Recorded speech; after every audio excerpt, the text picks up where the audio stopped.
Hola,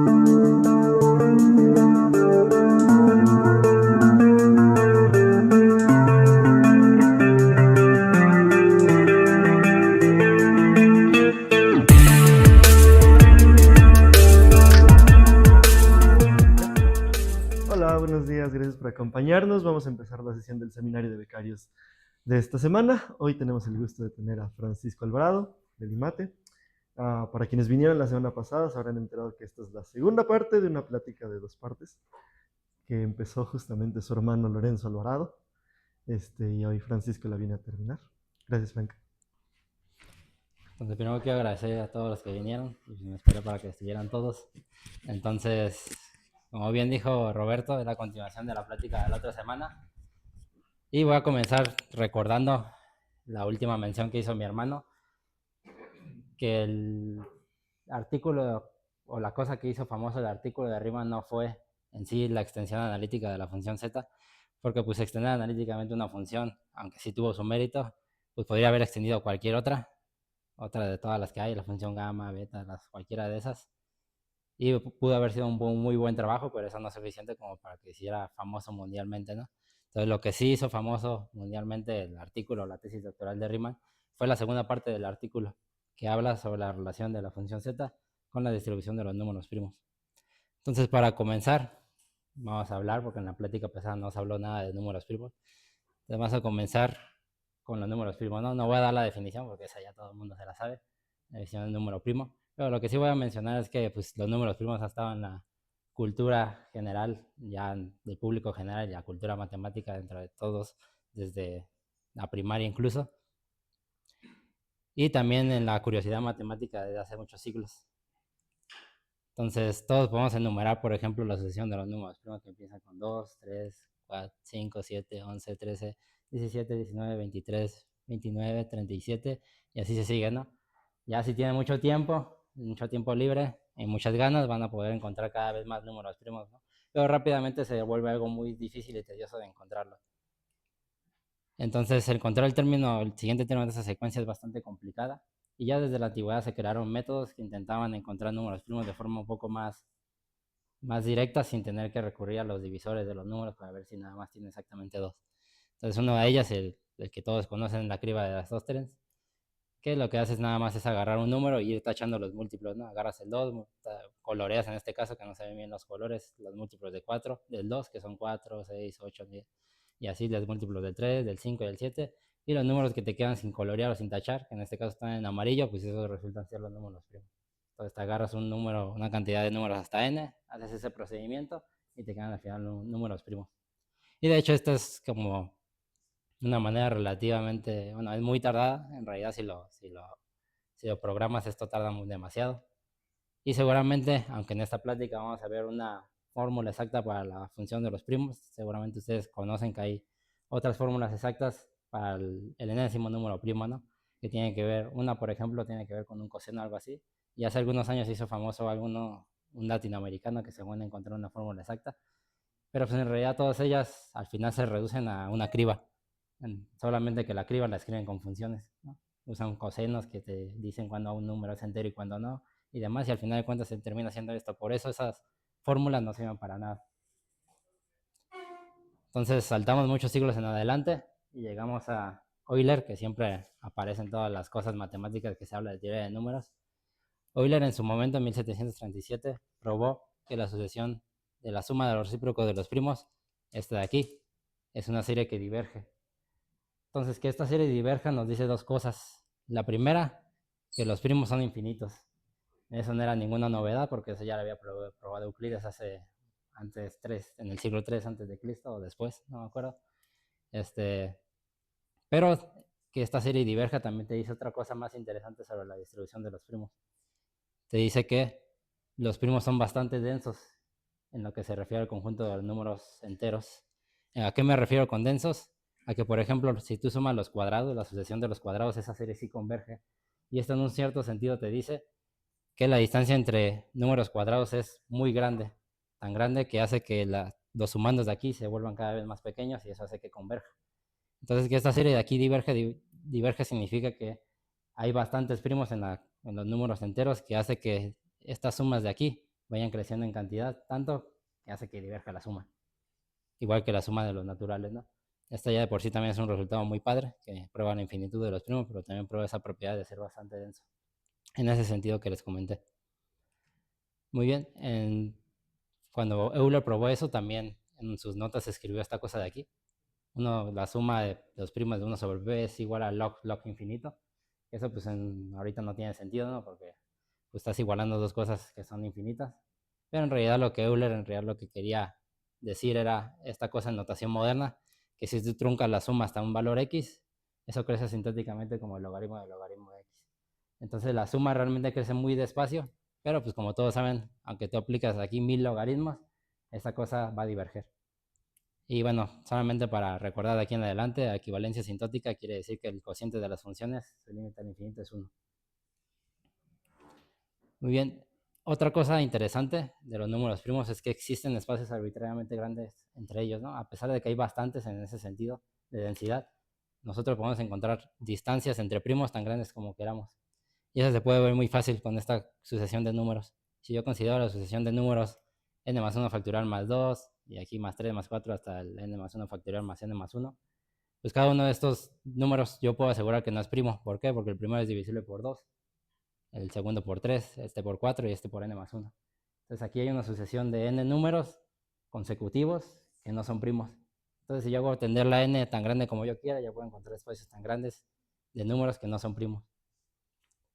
Entonces, si ya vimos qué pasa con los espacios entre primos, pero también podemos pensar en la menor distancia que hay entre primos. Y claramente la menor distancia que puede haber entre dos primos es 2, que a esta clase de primos se le llaman primos gemelos. Y aquí hay una lista de los primeros primos gemelos, como el 5 y el 7, 11 y 13, 311 y 313. Después de la demostración del último teorema de Fermat, la conjetura de los primos gemelos y la conjetura de Goldbach son los problemas en teoría de números más antiguos sin resolver en la actualidad. Y la conjetura de los primos gemelos te dice que hay infinitas parejas de esto, por si alguien no lo recuerda. No se ha probado que haya infinitos números primos gemelos. Pero bueno, esta parte solamente es un poco de los misterios o las cosas, propiedades raras que tienen los números primos. Si quisiera poner todas, pues no acabaría nunca. Entonces vamos a pasar ahora sí a lo siguiente. Entonces, para un desarrollo más analítico de los primos, vamos a definir esta función, la función contadora de primos o pi de x, que cuenta los números primos menores o iguales que x. En notación sigma se puede escribir de esta manera.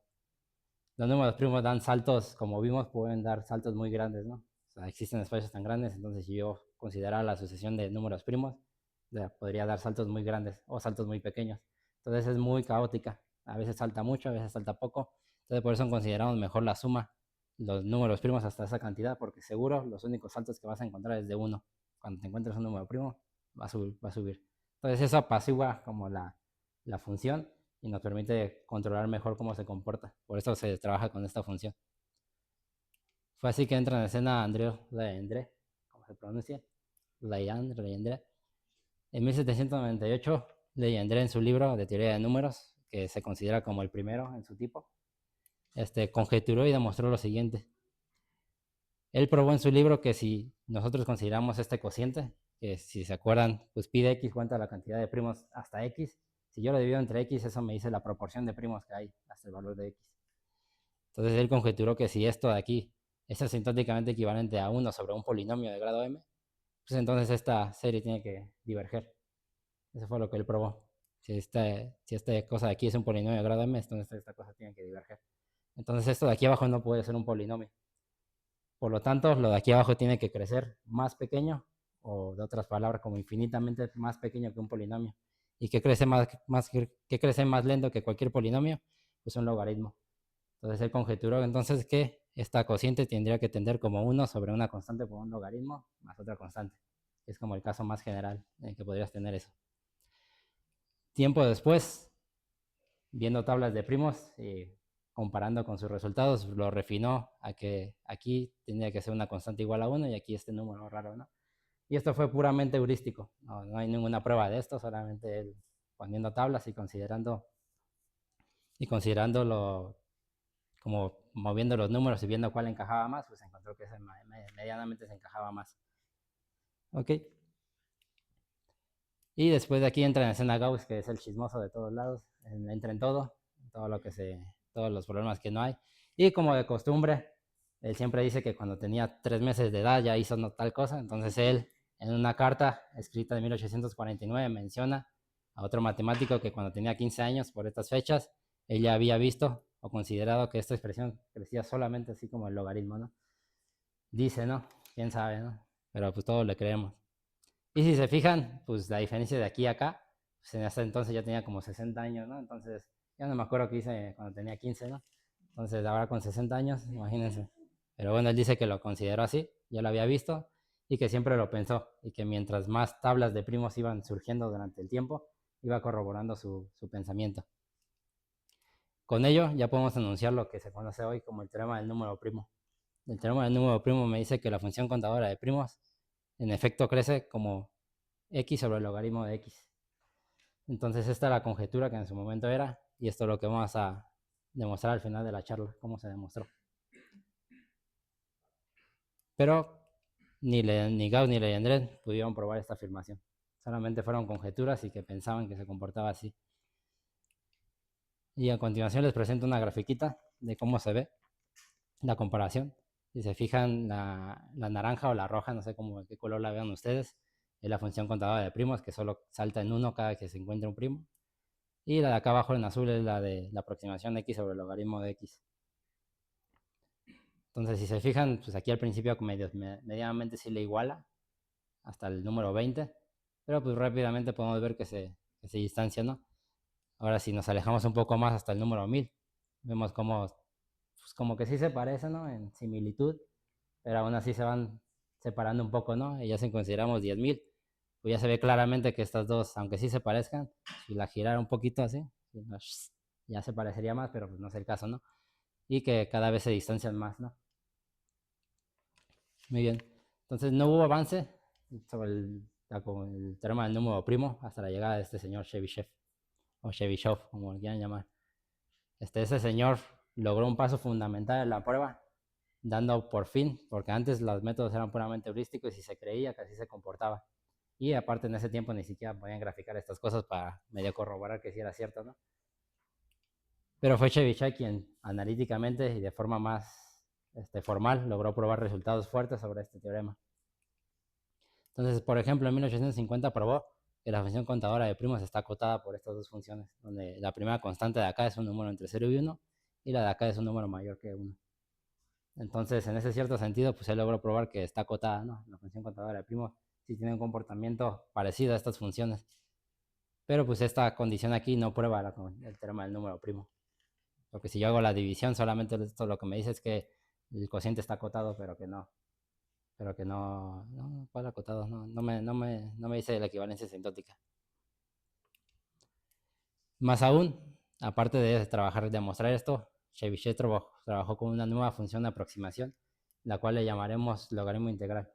Entonces, el logaritmo integral es la integral de 2 a x de 1 sobre el logaritmo. Este de aquí lo trabajó porque en un cierto sentido es como un refinamiento de esta función, que si la piensas esta como un promedio, esta sería como un mejor promedio, ¿no? Un promedio continuo, por así decirlo. Entonces, esta función li de x, más adelante vamos a ver que la vamos a cambiar por otra función muy semejante. Y esta función se llama recorrida porque empieza en 2. Y después vamos a ver qué pasa si la consideramos desde 0. Entonces, también cuando ustedes buscan el teorema del número primo, pueden hacer referencia a este enunciado, que la función contadora de primos es asintóticamente equivalente a la función li de x. Entonces, esta es como el teorema del número primo moderno o refinado, como quieran llamarle, donde consideramos ahora esta función y no la x sobre el logaritmo de x. Y esta va a ser la que vamos a probar nosotros. Y aquí hay una comparación de nuevo. En azul sigue siendo x sobre el logaritmo, la función pi y la función li, arriba.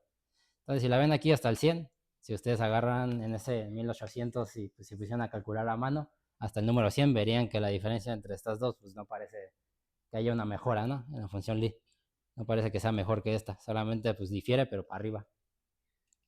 Pero si nos alejamos un poco más hasta 1000, ya podemos ver que, bueno, tal vez al principio no, pero entre más grande es el número, parece que la diferencia es menor a comparación de la otra que teníamos.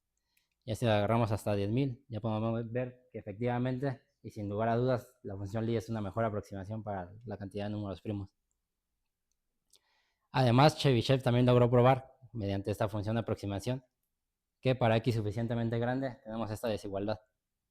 Y con x suficientemente grande quiere decir que a partir de algún punto, una x muy grande, se cumple esta desigualdad. Que esta desigualdad en realidad nos dice que el error entre la función pi y li, ahí en el infinito, a lo más es del 11%. Que ahorita parece poco para números pequeños, pero si agarras un número chorrocientos mil millones de números de grande, pues el 11% sigue siendo chorrocientos mil millones de grande. Entonces, aunque está padre, no te sirve para ver qué tanto crece, ¿no? La diferencia entre esas dos. Otra cosa pues, que podemos notar es que la función x sobre el logaritmo de x parece que siempre se queda por debajo. Y eso se probó que fue cierto. Tiempo después se probó que x sobre el logaritmo de x siempre es menor que el pi de x. ¿Y qué pasa con la función li? Se ve como que siempre está por arriba. Entonces esa fue una conjetura que no se probó hasta 1914, que lo probó Littlewood. Littlewood probó que li de x menos pi de x cambia de signo infinitas veces. Es decir, que esta cosa de aquí no siempre está por arriba, lo cual fue un resultado muy fuerte. Él solo probó que existía una constante para la cual pasaba eso, pero obviamente no mencionó cuál. Y un resultado padre es que en 1955 un señor llamado... Ahí está bien feo. Un señor llamado Skewes probó que la función li de x menos pi de x cambia de signo en algún punto de x más grande, más pequeño que 10 a la 10 a la 10 a la 34. Entonces, para algún número menor que ese, la función cambia de signo. Pero esto lo hizo suponiendo la hipótesis de Riemann. Entonces, ¿cómo probó esto? Seguramente lo probó con la equivalencia que vamos a ver después para la función pi. Y en 1955, o sea, como 20 años después, logró probar, sin suponer la hipótesis de Riemann, que la cota la podrías cambiar a 10 a la 10 a la 10 a la 964. O sea, quitar la hipótesis de Riemann lo que te hizo fue perder precisión. Y ya por el 86, mediante otros trabajos, esto se ha reducido mejor. Pero algo que se ha probado es que antes de 10 a la 20 nos cambia de signo esa función. Entonces, aunque lo quieras hacer a mano por computadora, nunca vas a encontrar el contraejemplo. Entonces, solo podemos quedar con cotas suficientes para donde cambia de signo. Muy bien. Entonces, ¿cómo hizo eso Chebyshev? O sea, la función pi. Y nadie tiene capacidad de cómputo aún para calcular todos los valores hasta 10 a la 10 a la 10 a la 34. Ah, dijiste solo 10 a la 20. A la 20. Ah, bien, perdón. Entonces me perdí. Bueno, lo dije como probado, pero mediante el que hizo estos artículos, por sus métodos, sugiere que no debería haber uno aquí abajo, pero en realidad no está probado al 100%. Ahora, ¿cómo lo hizo Chebyshev? El mayor problema que tiene la función contadora de primos es que no tiene una expresión analítica sencilla, ya que depende de los primos, que en un cierto sentido son aleatorios. Entonces, lo que hizo Chebyshev fue considerar otras funciones que podrían ser un poco más tratables analíticamente. Entonces, lo que hizo fue darle un peso logarítmico a los primos. ¿Por qué un peso logarítmico? Porque otra vez apacigua los crecimientos que tienen. Y además, puedes meter todo el análisis y las cosas que conoces sobre el logaritmo. Entonces, en la actualidad, estas dos funciones, definió estas dos funciones que ahora se llaman las funciones de Chebyshev. La de acá es la función teta y la función psi. Esta de aquí sumas un logaritmo de p cada que te encuentras un primo menor que x. Y esta de acá, cada que te encuentras una potencia de un primo. Entonces, claramente esta de acá es más grande que esta, porque esta ya de por sí cuenta los primos. Y claramente cualquiera de estas dos es más grande que la función contadora de primos. Porque aquí cuentas la función contadora de primos solo te suman 1 y estas se suman un logaritmo de p. Entonces, la importancia de estas dos funciones es que logró probar que el teorema del número primo es equivalente a estas dos afirmaciones. Que estas dos funciones se comportan como la constante x. Entonces, si tú pruebas que cualquiera de estas dos se comporta así, ya tienes asegurado el teorema del número primo. Además, gracias a todos los trabajos y al trabajo con estas funciones, logró probar algo mucho más fuerte y el primer gran paso para la demostración del teorema. Gracias a sus esfuerzos logró probar que si el cociente de este límite existe, entonces debe ser igual a 1. Entonces eso ya te dice que si sí suponemos que que este límite se comporta más o menos así, entonces tiene que ser cierto el teorema del número primo. lo cual eso ya es un paso gigantesco, porque antes no había ni siquiera existían herramientas para trabajar sobre esto, porque esta cuenta primos que no sabes cómo se comportan, y eso es algo completamente analítico. Entonces, esta es la primera relación entre algo que no conoces con algo completamente analítico, que ya no tiene nada que ver con los que son los primos. Sin embargo, durante los próximos 50 años nadie pudo probar que ese límite realmente existiera. Voy a ver, checar mis notas aquí si no se me olvida nada. Ok. Ahora sí, este resultado, también otra cosa que notar es que este resultado fue 9 años antes del artículo de Riemann. Entonces ya no pasó mucho tiempo hasta que Riemann encontró la relación clave para demostrar el teorema del número primo. Entonces, ¿qué relación hay entre esas dos? Ya vamos a comenzar de lleno, entonces vamos a recordar. Ya vimos que la función z se puede escribir como este producto infinito, siempre que la parte real de s sea mayor que 1. Entonces yo voy a considerar 1 sobre la función z, que se puede ver como este producto, es nada más dividiendo. Si yo expando en cada uno de sus factores, pues se ve así. Si yo multiplico todos estos, me va a salir esta expresión de aquí. Que este 1 sale de multiplicar todos los unos, este menos 2 sale de multiplicar este por todos los unos, este 3 de lo mismo, este 5 de lo mismo. Aquí me aparece un 6, ¿por qué? Porque multiplico este 2 por este 3 y por puros unos. Entonces, lo que yo quiero buscar es encontrar una fórmula para este término en términos de una suma en vez de un producto. Entonces, aquí ya está la suma, ¿no? Obviamente ahora yo tengo que encontrar cómo escribir esto como una suma. Si se fijan, ¿el signo de qué depende? El signo depende de cuántos primos le multiplico. Y otra cosa interesante que pueden ver es que aquí solo aparecen números que son productos de primos. Nunca va a aparecer un número que es un producto de un primo con un cuadrado, por ejemplo. ¿Por qué? Porque acá estoy multiplicando todos los primos. Entonces, considerando estas dos cosas, yo puedo definir a la función mu de Mobius. La función mu de Mobius se define como menos 1 a la k si n es un producto de k primos y 0 en otro caso. Entonces, si considerando esa función, yo puedo reescribir esta función como esta suma infinita de n igual a 1 hasta infinito de mu de n sobre n a la s, que es exactamente la misma, ya que esta cosa es 0 para todos los números que no sean un producto de n primo, de k primos. Y pues como esta cosa se valía para la parte real de s mayor que 1, esto también de aquí. Muy bien. Entonces, la idea clave de Riemann para encontrar una fórmula explícita fue considerar otra función de aproximación para la función pi. No trabajó sobre la función pi normal. Esta función ahora lleva el nombre de función pi de Riemann. Él en su artículo la puso como una función f, pero pues f es como una función genérica. Algunos autores la ponen como j, pero pues en la actualidad se pone más como función pi mayúscula de x. Entonces esta función se parece mucho a la de función psi, pero en vez de sumar un logaritmo, sumo 1 sobre la potencia que estoy considerando. Entonces aquí un ejemplo rápido. Por ejemplo, pi de 20 son todos estos términos, donde este 1 sobre 1 sale porque 2 a la 1 es menor que 20, 2 a la 2 es menor que 20, entonces sumo 2 a la 3, y aquí para cada uno de los primos, ¿no? Y aquí solo aparece una vez porque ya 5 al cuadrado ya se pasa de 20 y así. Entonces yo lo puedo factorizar de otra manera. Yo esto lo puedo juntar todos los unos, todos los un medio, todos los un tercio y todos los un cuarto. Ahora, esta parte de aquí me cuenta un 1 por cada primo menor que x. Es decir, esta parte de aquí es la función contadora de primos. Esta parte de acá me aparece un medio cada que un primo al cuadrado es menor que x. O dicho de otra manera, cada que un primo es menor que la raíz cuadrada de x. Entonces estos números de aquí me cuentan los primos menores que la raíz cuadrada de x. Y si sigo con ese razonamiento, estos son los primos menores que raíz cúbica y los primos menores que raíz cuarta. Por lo tanto, esta función pi de Riemann se puede ver como esta suma de aquí. Ahora, aquí hay que ver que yo la escribí como una suma infinita, pero en realidad esta es una suma finita. ¿Por qué? Porque en algún punto la raíz enésima de x es menor que 2 y la función pi en un número menor que 2 pues ya va a ser 0 porque no hay ningún primo. Pero yo la considero como la suma de n igual a 1 hasta infinito porque es más fácil trabajar con ella analíticamente así. Ahora, lo que yo voy a buscar es expresar con esta serie a la función pi en términos de la función pi de Riemann. Entonces yo quiero como invertirla. Entonces Riemann usó este siguiente resultado que se llama la fórmula de inversión de Mobius.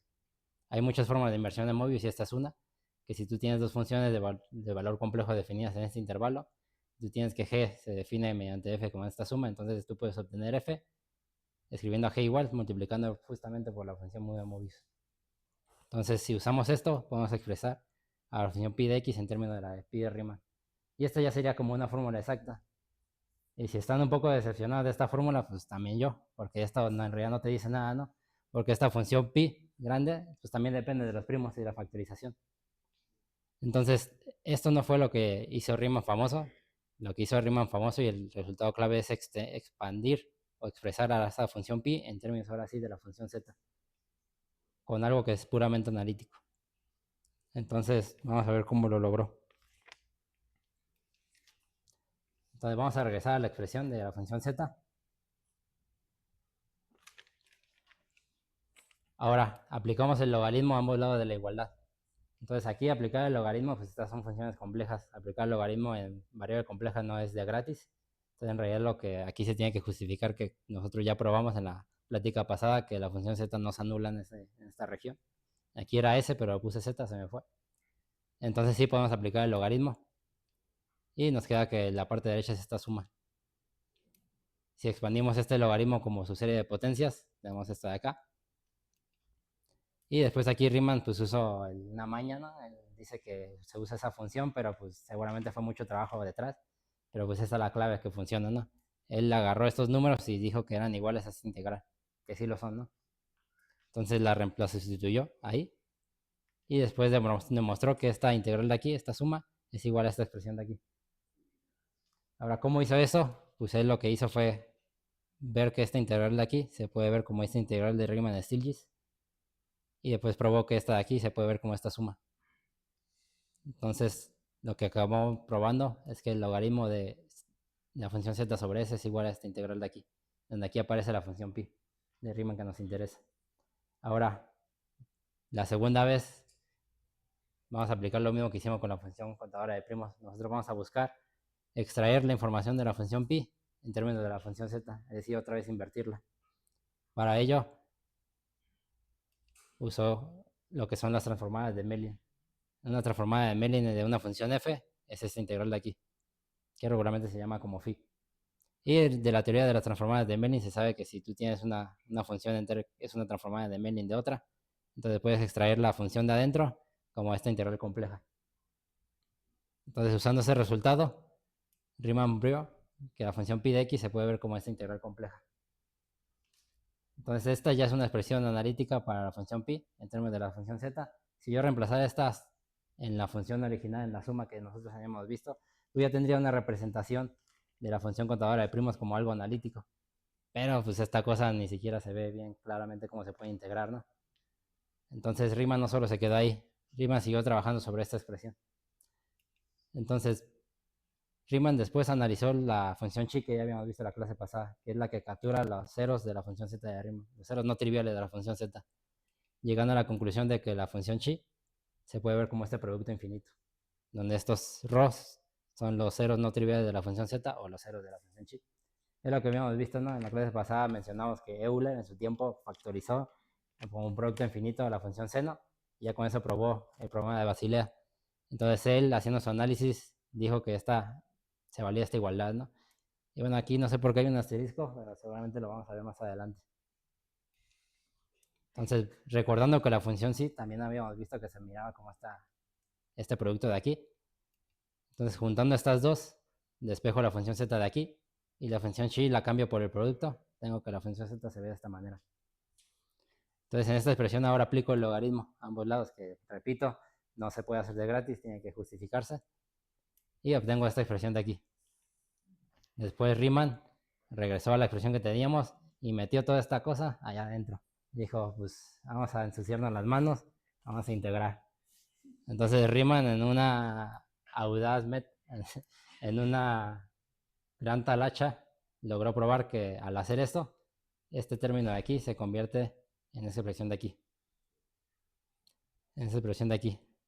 Esta función Lie es esta de aquí, la integral de 0 a x, no la de 2 a x. ¿Por qué tengo este de aquí? Esto significa el valor principal de la integral. ¿Por qué? Porque el logaritmo tiene una singularidad en 1. Entonces, si la considero como integral normal, esta cosa no existe.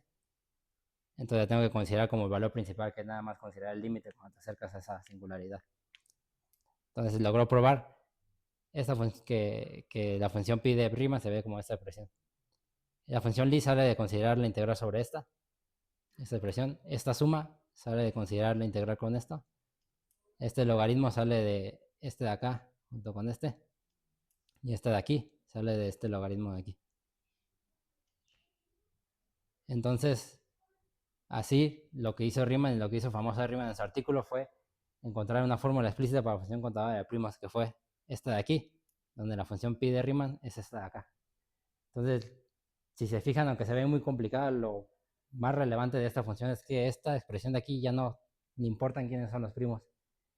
Ya no dice, ya no se mete con los divisores, ni con los primos, ni con las potencias de primos. Esta es una expresión completamente analítica de la función contadora de primos, que en teoría, si tú metes aquí cualquier número, puedes calcular exactamente cuánto es la función contadora de primos en ese valor. Ahora, si nos fijamos, cuando x se hace muy grande, el logaritmo de 2 pues, se hace muy insignificante. Y esta integral de aquí, de hecho, se va a 0 muy rápidamente. De hecho, ya para el 10 ya vale como 0.01. Se hace muy pequeña muy rápidamente. Entonces, podemos nosotros aproximar esta función pi como solo el logaritmo, la Lie, menos esta suma. Entonces, si nosotros reemplazamos esta aproximación en la función contadora de primos, obtenemos este producto de aquí. Si multiplicamos, vamos a tener esta expresión de aquí, donde esta r de x se conoce como función r de Riemann, que es una aproximación para el enésimo número, para la función contadora de primos. Entonces vamos a ver qué tanto se parecen. Aquí está una gráfica, aquí está la función Lie, y aquí en morado la función r de x, nada más la r, sin considerar el otro término, la pura r. Entonces, yo espero que se impresionen con esto, porque ahora ya no es que se asemeja a la función contadora de primos, sino que en muchos puntos es exactamente igual a la función pi. Si nos alejamos más, vamos a ver que le pega mucho más, y si nos alejamos lo suficiente, vamos a ver que prácticamente no hay error en la aproximación. Entonces, y eso que solo estamos considerando este término de aquí. Ahora, seguramente ustedes cuando busquen en Wikipedia, en lo que sea, van a encontrar otra fórmula que no se ve así. Bueno, sí se ve así, pero no con aproximación. Si ustedes buscan, se pueden ver que con trabajos posteriores, si ustedes definen esta función pi sub 0, que es pi de x menos 1 menos 1 medio si x es primo, y pi de x en otro caso, ustedes puede ser que encuentren esa expresión de aquí como una igualdad. Entonces, esta de aquí en realidad no está completamente justificada en la literatura matemática. En realidad no existe una demostración como tal de que esto sea cierto. Pero lo que sí se puede probar es que definiendo la función pi así, algunos términos se cancelan y no aparecen en la expresión. Y después, con algunas convergencias dudosas, dicen que se vale esta igualdad. En realidad no está completamente justificado. Ahora, si nosotros consideramos, regresamos acá, podemos ver que la función r de x se aproxima muy bien, pero no es exactamente igual porque tiene estos saltos. Sin embargo, esos saltos vamos a ver que los controla este término de aquí. Este término de aquí son números complejos que se pueden ver como una exponencial. Entonces, en realidad, en un cierto sentido, esto de aquí, esta expresión de aquí, es una serie de Fourier para la función pi. Entonces, aquí les pongo una demostración, que seguramente es una gráfica que siempre han visto, de cómo se va transformando la expresión ya considerando los ceros. Y aquí arriba es la cantidad de ceros considerados. Entonces, las irregularidades y las cosas que donde no eran igual, los ceros al agregar más ceros de la función z no trivial de la función z, hacen que esos saltos aparezcan y sea exactamente igual a la función contadora de primo. Entonces, aquí está es lo increíble, ¿no? Riemann encontró la relación entre algo puramente aritmético con algo puramente analítico, que tiene que ver todavía más con los ceros de una función que ni siquiera es una función bien definida, no es una extensión analítica de una función que se conocía. Sin embargo, en la demostración de Riemann existen detalles. En lo que hizo Riemann existen algunos detalles, o detallones, como lo quieran ver. El primero, que lo puse aquí, lo marqué con un asterisco igual a 1, es que Riemann supuso que esta igualdad era válida. Pero la demostración de esto no estaba necesariamente bien justificada, de que este producto de aquí iba a converger. Y el segundo y tercer asterisco fue en esta fórmula de aquí. Para obtener este término de aquí, Riemann supuso que podía intercambiar la suma con la integral, porque acuérdense que esta venía de la suma esta de aquí. esta venía de la suma de las raíces de los ceros. Entonces en uno de sus pasos intercambió la suma con la integral y eso no lo justificó bien. Y la tercera es que... ¿Cuál es la tercera? Aquí lo tengo apuntado. Durante la prueba también supuso que la parte real de los ceros no triviales de la función z era mayor que 0. Y eso lo hizo para poder hacer algunas divisiones, como aquí. Entonces eso tampoco estaba bien justificado, porque si se acuerdan en la plática pasada, solo dijimos que si existían más ceros de la función z tenían que ser en la franja crítica. Que la franja crítica abarca desde la línea igual a 0 hasta la línea igual a 1. Entonces él supuso que la parte real de estas era mayor que 0 y esto no estaba bien justificado tampoco. De hecho, Riemann en su artículo menciona algo bien chistoso, que dice que esta de aquí, esta igualdad de aquí, requiere una discusión más exacta de la función chi, pero es fácil y se pasa a lo siguiente. Entonces, vamos a ver que no fue fácil. Entonces, ahora, ¿qué pasa con el teorema del número primo? Algunos de ustedes tal vez se preguntarán, oye, pues si ya tengo una fórmula exacta para la función contadora de primo, pues no con eso ya podría probar el teorema del número primo, que efectivamente se comporta así. Y Riemann, de hecho, sí miró que el teorema del número primo sería equivalente a probar, ya viendo la expresión de la función contadora de primos, esta la que teníamos allá atrás. Sí, solo sí, esta función pi también se comporta como el logaritmo integral. Sin embargo, Riemann tampoco pudo probarlo, y de hecho esto no fue lo que se probó para el teorema del número primo. Así que, aunque a pesar de que el artículo de Riemann fue tan famoso, pues tuvo varios detalles y tuvo varias equivocaciones y cosas que asumió por ciertas, ¿no? Entonces, volvemos a que Riemann es muy, muy sinvergüenza. Ok. Durante los próximos 30 años no hubo progresos para el teorema del número primo. Algo que me gustó de un libro de Edwards, de la función z, es que menciona que para él esos 30 años tuvieron que pasar esos 30 años para que los matemáticos del mundo entendieran las ideas de Riemann y de cómo utilizarlas para probar otras cosas, ¿no? Porque no solo trabajó con eso, también con la geometría riemanniana y demás. Entonces hubo esa pausa de 30 años y de repente, durante un periodo de menos de 10 años, se probaron todas las cosas que Riemann dejó dadas por hechas. El teorema del número primo fue en colaboración probado por esos tres personajes, von Mangol, Hadamard y de la Valle-Poisson. Ellos dos son franceses y él es alemán. Entonces, von Mangol en particular probó que la igualdad para la función pi de Riemann sí era correcta, que sí se podía ver como esa igualdad, que sí era válida, todas las cosas que dejó Riemann. Hadamard desarrolló toda la teoría necesaria para justificar bien lo que son los productos infinitos y que sí son válidas para funciones enteras esa representación, y en particular la representación para la función chi. Y de la Valle-Poisson dio una estimación para la región donde existen ceros de la función z de Riemann, que vamos a ver más adelante, y es la pieza clave para demostrar el teorema del número primo. Entonces, ahora sí vamos a ver cómo se demostró el teorema del número primo usando las ideas de Riemann. Vamos a comenzar otra vez con el logaritmo de la función z, que ya hemos visto que se veía así. Si nosotros derivamos, que aquí voy a decirlo así bien, bien fácil, pero tiene su justificación porque sí se puede. Si nosotros derivamos, obtenemos en el lado izquierdo esta expresión y en el lado derecho esto de aquí. Ahora esta expresión de aquí, yo la escribo como una serie de potencias, una serie geométrica, y se ve así. Ahora yo quiero otra vez, igual que hicimos con 1 sobre la función z, escribir esto como una sola suma. Entonces, si se fijan, aquí abajo solo aparecen potencias de primos elevados a la s. Y para cada vez que aparece una potencia de un primo, yo sumo o aparece un logaritmo de p. Entonces yo puedo definir una función omega, o lambda, que hace eso. Y esta función lambda es la llamada función de von Mangol, que lleva su nombre ahorita en la actualidad. La función de von Mangol me da logaritmo de p si n es una potencia de un primo y 0 en otro caso.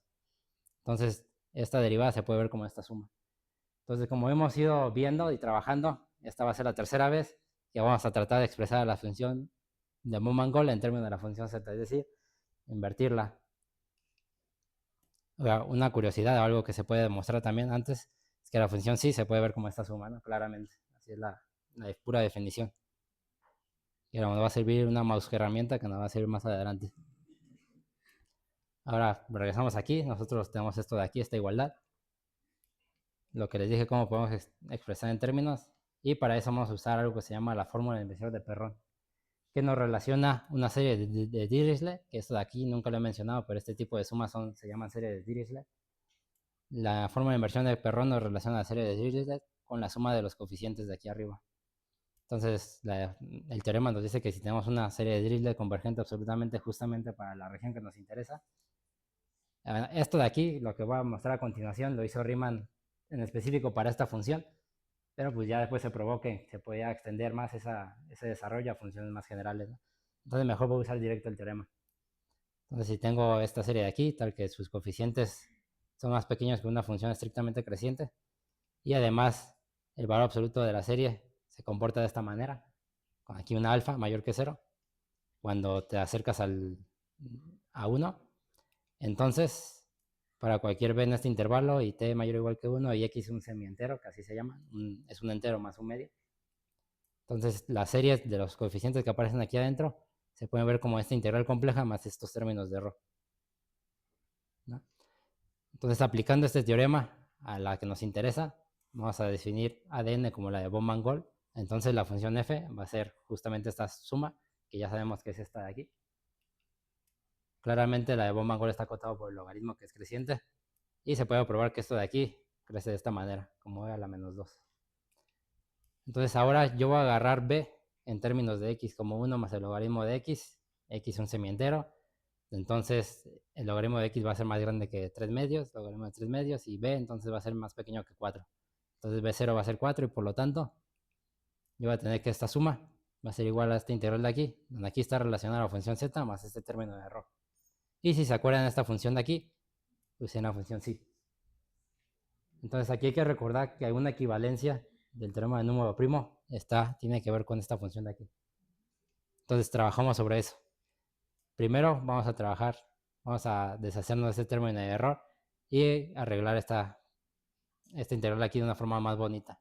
Esta curva gamma es la de menos b, de b menos it a b más it, ¿no? Que solamente es una notación para decir que integro sobre una línea recta. Entonces voy a considerar esta curva. Esta curva de aquí es la gamma de x. Vamos a considerar el contorno gamma mayúscula, que va a ser la suma de estas 4, esta más esta más esta más esta. Si llego a tender t a infinito, esta cosa lo que hace es crecer para allá y para arriba. Entonces, por el teorema del residuo, esta integral de aquí adentro que aparecía allá atrás va a ser la suma de los residuos de esta función. Se puede probar que las aportaciones de esta integral, de esta y de esta, tienden a 0 cuando t tiende a infinito. Es decir, porque a nosotros nos interesa nada más la integral sobre esta línea, no nos interesa sobre todo. Pero esta gamma se puede ver como la suma de las integrales sobre gamma x, gamma 1, más gamma 2, más gamma 3, pero se puede probar que estas 3 de aquí tienden a 0 cuando t tiene infinito. Y además el término de error, si se acuerdan, acá atrás está dividido sobre t. Entonces este término de error se va a 0. Entonces con esto podemos ver que la función sí se puede ver como esta suma, estos residuos. Ahora vamos a analizar cuáles son las singularidades de esta función, porque de eso depende cuánto vale este residuo. Entonces, ¿cuáles son las singularidades de esta función? En s igual a 1 va a tener una singularidad. No por esta, porque aquí esta función de aquí abajo, 1 sobre la función z ya no tiene una singularidad en 1, sino por esta derivada. Por esta derivada va a tener una singularidad en 1. De hecho, va a ser un polo simple y su residuo va a ser x. En s igual a 0 va a tener una singularidad por este término de aquí, que también va a ser un polo simple, y su residuo va a ser menos el logaritmo de 2pi. Como ya vimos, la función z tiene ceros en todos los enteros negativos, entonces aquí va a tener singularidades, y de hecho todos ellos van a ser también polos simples, y su residuo va a ser este término de aquí. Por último, ya vimos que existen otros ceros en la franja crítica, que Hardy demostró que eran infinitos. Entonces para cada uno de ellos va a ser un polo simple, y su residuo va a ser este de aquí. Por lo tanto, sustituyendo todos estos valores en la fórmula de atrás, vamos a tener que la función sí se puede ver como esta suma de aquí. Esa suma de todos los pares, ¿no? Y la suma de sobre todo los ceros no triviales. Muy bien. Si resulta que esta serie de aquí es la expansión de serie de Taylor de este logaritmo, entonces ya podemos ver que la función sí se puede ver como este producto. Si nosotros dividimos por x, vamos a obtener este término de aquí, esta igualdad. Ahora, vamos a recordar lo que les dije. El teorema del número primo es equivalente a esta aserción de aquí.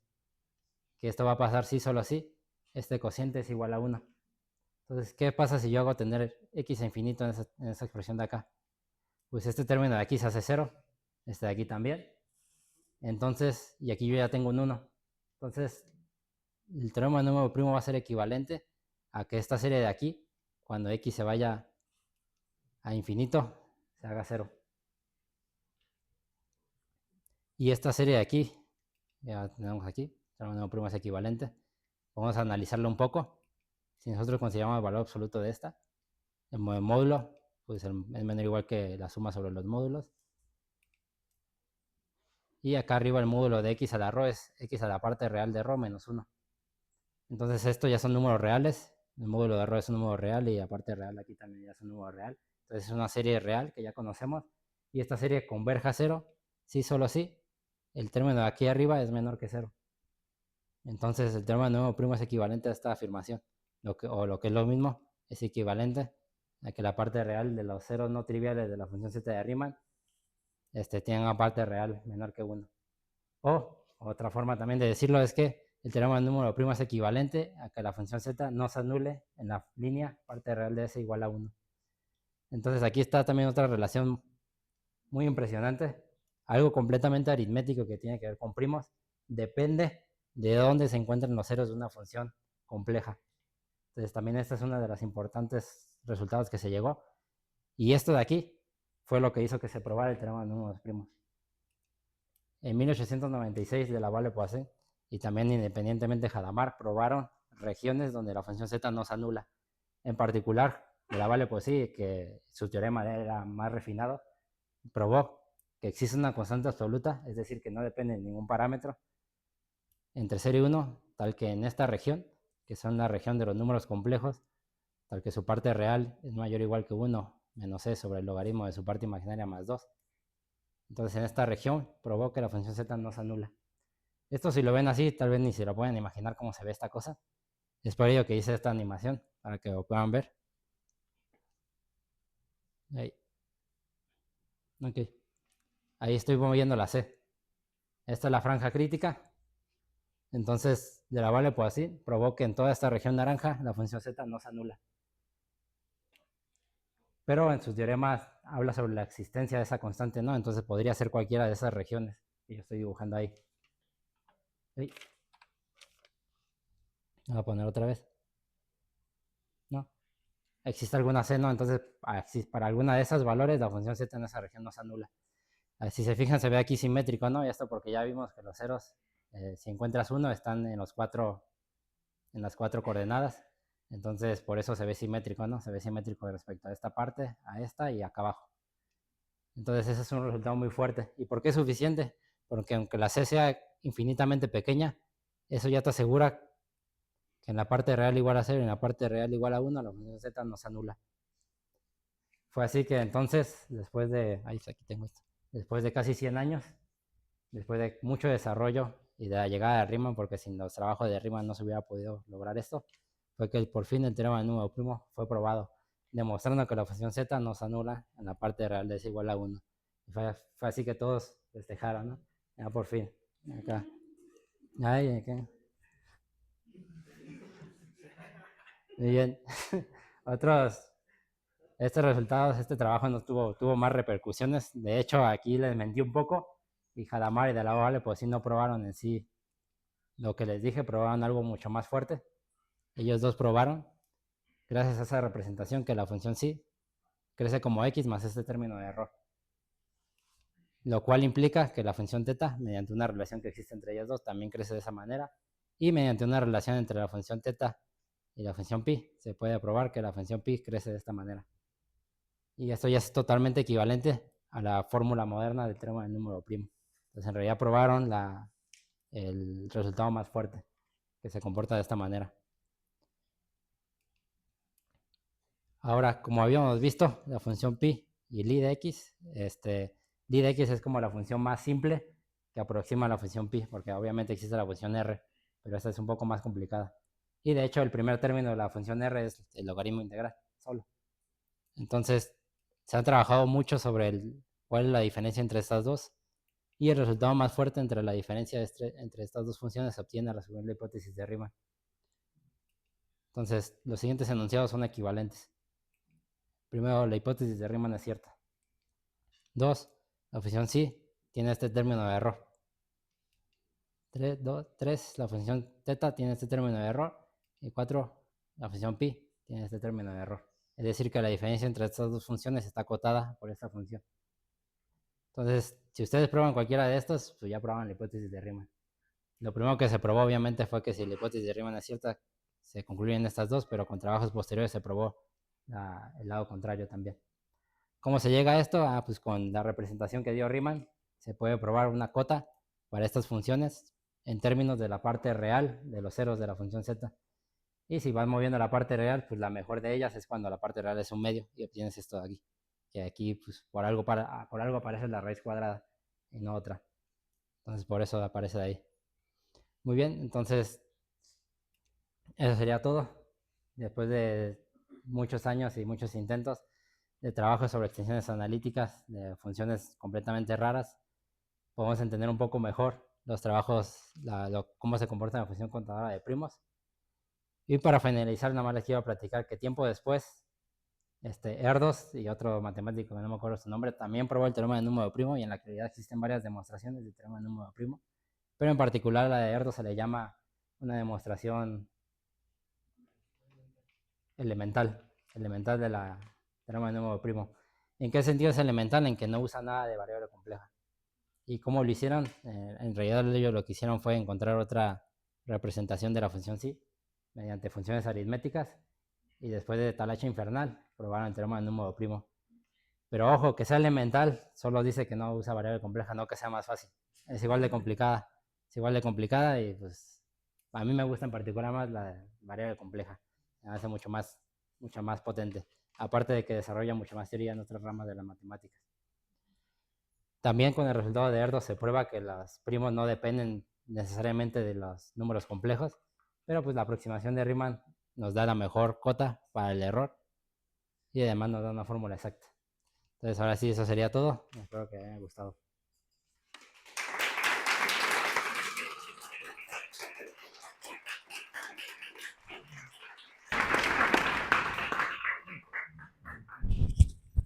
¿Hay preguntas para Francisco? ¿Hay preguntas? Ok, yo tengo, me quedé con una duda al inicio. Los métodos de cribado, dices, bueno, y sigo, sí, no son para nada eficientes, ¿no? Pero la criba no es tampoco tan ineficiente porque solo tienes que calcular hasta raíz cuadrada de x, ¿no? Bueno, a priori, y justo esa es mi pregunta. ¿Sabes si hay algún método que te eficientice la raíz de x? Sí, hay muchos métodos. Pero, o sea, no sabes como lo mejor que... O sea... Para cribas yo me refiero específicamente a la criba de Aristóteles, pero pues sí hay la teoría de cribas. Sí, pero, o sea, ¿qué tanto se ha mejorado? Es mi pregunta. Y si hay mejores estimaciones para calcular números primos, mejores que raíz de x, pero eso tiene que ver con otros teoremas de teoría de números, no sé, por ejemplo. Este es un ejemplo que no es mejor que el que te voy a decir, pero un ejemplo es que hay una igualdad de que un número es primo si solo si se cumple una congruencia que se llama el teorema de Wilson, que tiene que ver con unos factoriales. Entonces hay otras equivalencias que trabajan con cosas así de congruencias, y los métodos más fuertes en la actualidad en realidad trabajan con pseudoprimos, con números que son a lo más producto de dos primos.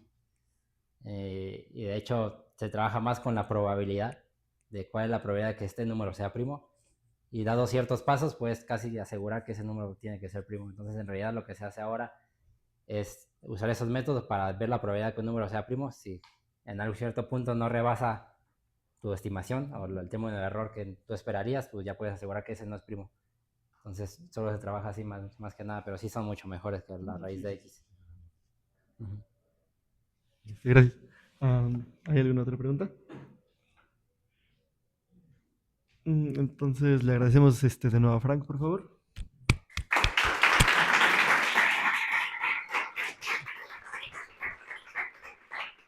Y atrás hay galletas y café para los que gusten acompañarnos.